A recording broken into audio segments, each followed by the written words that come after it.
नमस्कार, मी रिद्धी म्हात्रे. बातमीपत्रामध्ये आपल्या सगळ्यांचं स्वागत. सुरुवातीलाच बातमी राजकीय वर्तुळातली. काँग्रेसनं केलेल्या आरोपांचं बिंग फुटले. काँग्रेसनं विद्यार्थ्यांचे खोटे गुण दाखवले असं भाजप प्रवक्ता राम कुलकर्णी यांनी म्हटलेलं आहे. त्यांनी गुणपत्रिका समोर आणलेल्या आहेत. सीईटी पेपर फुटीचा काँग्रेसचा दावा खोटा ठरलाय असं राम कुलकर्णी म्हणाले.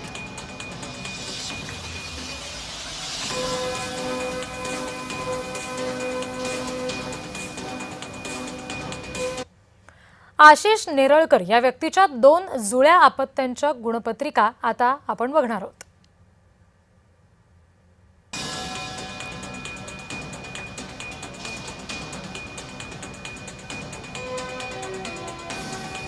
काँग्रेसनं मंगळवारी पत्रकार परिषद घेतली. आशिष नेरळकर या व्यक्तीच्या 2 जुळ्या अपत्यांना 12वीच्या परीक्षेत अनुक्रमे 51 आणि 56% मिळाले. मात्र सीईटी परीक्षेत 99% गुण मिळाल्याचा दावा केला गेला. काँग्रेसनं या मुलांच्या कामगिरीवर संशय व्यक्त केला. मात्र काँग्रेसचा हा दावा खोटा ठरलाय.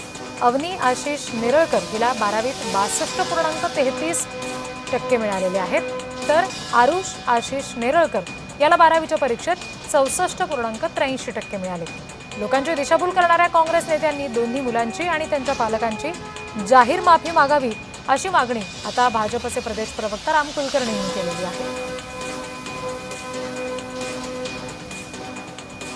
12वी बोर्डाच्या परीक्षेवरचा अभ्यासक्रमाचा फोकस कमी करून उद्दिष्ट गाठण्यासाठी त्यांनी जर सीईटीवर फोकस ठेवला असेल आणि त्याच्यामध्ये त्याला 99% आला असेल तर त्याच्यात चूक काय?